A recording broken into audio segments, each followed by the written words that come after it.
오늘도 말씀과 기도로 이 자리에 오신 분들을 환영합니다. 오늘 본문은 욥기 19장 1절로부터 20절 말씀입니다. 고난의 띠에 더해지는 내적 상처와 소외감. 지금부터 본문을 읽겠습니다. 욥기 19장.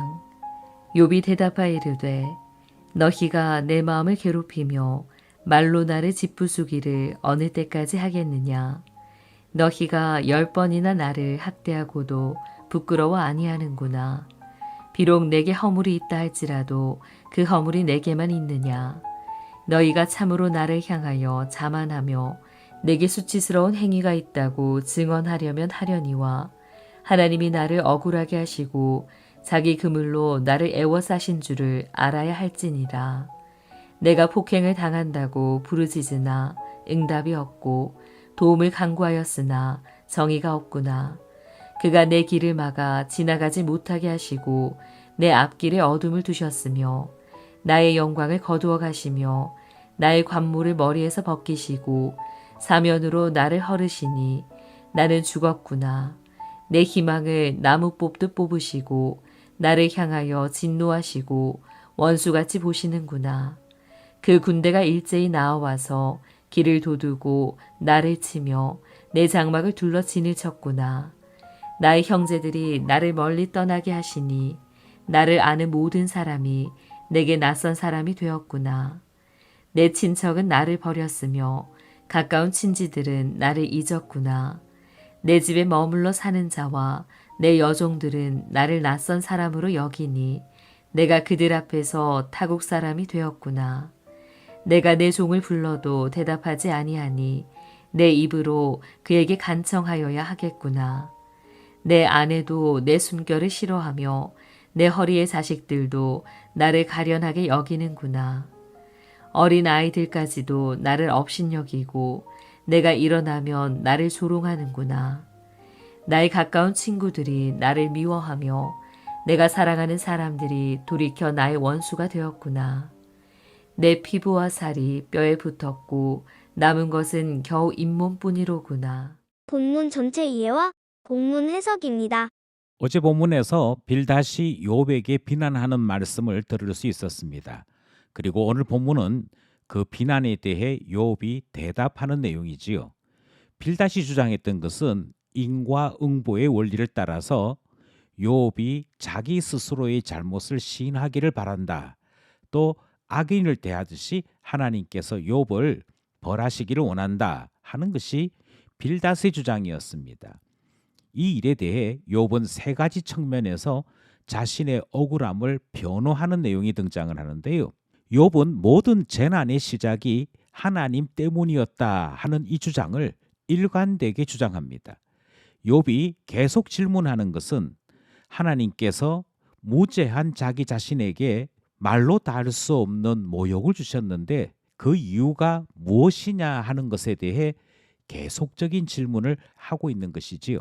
빌닷에 대해 대답하고 반박하는 내용이 오늘 본문에 기록되어 있습니다. 본문을 살펴보겠습니다.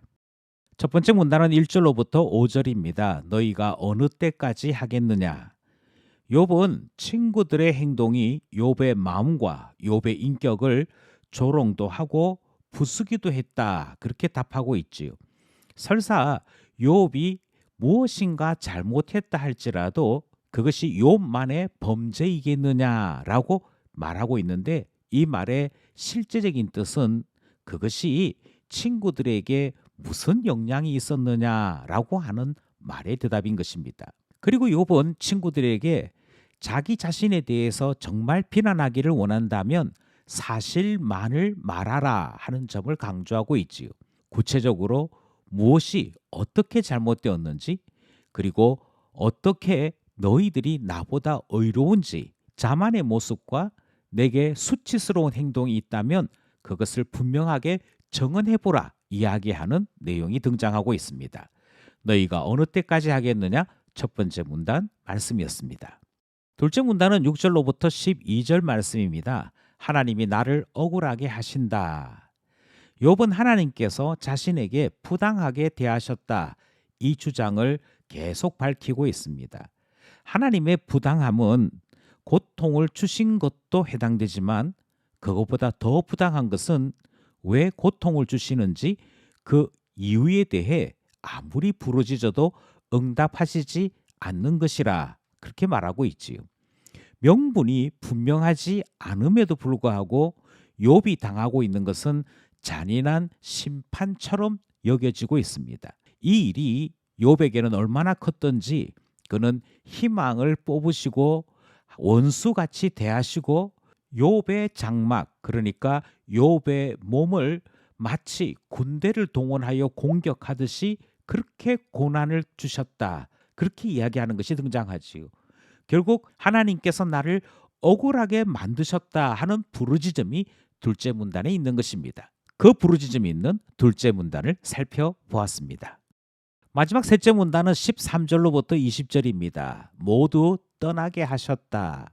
하나님께서 욥에게 사람도 떼어놓으셨다. 그렇게 욥이 이야기하지요. 떠나간 사람들을 하나하나 언급합니다. 형제들, 지인들, 친척, 친지, 집안 사람, 그리고 집안에 있던 여종, 집안에 머물고 있던 타국 사람, 종들, 아내, 자식, 어린아이, 가까운 친구들까지도 욥에게서 떼어놓으시고 심지어 원수가 되게 하였다라고 욥이 한탄합니다. 욥 자신에게 이제 남겨져 있는 것은 그의 육체도 아니고 겨우 잇몸 정도만 남아있다. 그렇게 호소하고 있지요. 이 말은 이제 겨우 시로라기 같은 희망 하나로 살고 있다 하는 의미를 담고 있는 것입니다. 하나님께서 억울하게 대우하시더니 이제 욥에게 있는 모든 것을 떠나게 하셨음에 대해 한탄하고 있는 마지막 문단 살펴보았습니다. 기도하며 결단해 봅시다. 본문을 따라 세 가지 기도 제목 함께 나누고자 합니다. 욥은 친구들의 악담에 대해 무척 힘들어했지요. 친구가 도움이 되지 아니하고 악담을 하는 적이 되는 것은 그만큼 큰 상처가 됩니다. 우리는 친구요 위로자로 부름 받았습니다. 이 일을 잘 감당할 수 있어야 친구인 것인데요. 성령님께서 우리에게 치유와 평안의 능력을 주심으로 이 일을 잘 감당할 수 있게 해달라 기도하게 되는 것입니다. 둘째 기도 제목은 우리 삶의 형편도 주님 손에 있습니다. 즐거운 날도 주님께서 허락하신 것이고 슬픈 날도 주님께서 허락하심으로 우리에게 주어져 있는 것이지요. 우리가 즐거운 날을 보내든 슬픈 날을 보내든 그것 때문에 울었다 웃었다 할 것은 아니고 어떤 상황 속에서도 선하신 주님을 바라보며 소망을 품는 신자로서 살아갈 수 있어야 할 것입니다. 주 안에서 소망을 품게 하소서 기도하게 되는 것이지요. 마지막 기도 제목은 하나님께서 사람이라고 하는 복을 주시는 분이신 것, 우리는 욥을 통해 다시 한번 깨닫습니다. 그리고 하나님께서 사람 복을 가장 직접적으로 풍성하게 주신 곳은 교회입니다. 교회 공동체는 하나님의 축복의 통로이고 교회 공동체 안에는 하나님께서 사람 복 주시는 그 놀라운 원천이 거기에 다 있다 말할 수 있는 것이지요. 그러므로 하나님 앞에 기도하기는 우리 교회 공동체가 복의 통로가 되도록 기도하는 것이고요. 모든 성도들이 교회 공동체 안에서 교제의 풍성함을 누릴 수 있도록 해달라 기도하게 되는 것입니다. 하나님 우리에게 사람 복을 주십시오. 오늘도 말씀과 기도로 하나님 앞에 한 걸음 한 걸음 다가섬이 있는 우리 모두 되기를 간절히 소원합니다.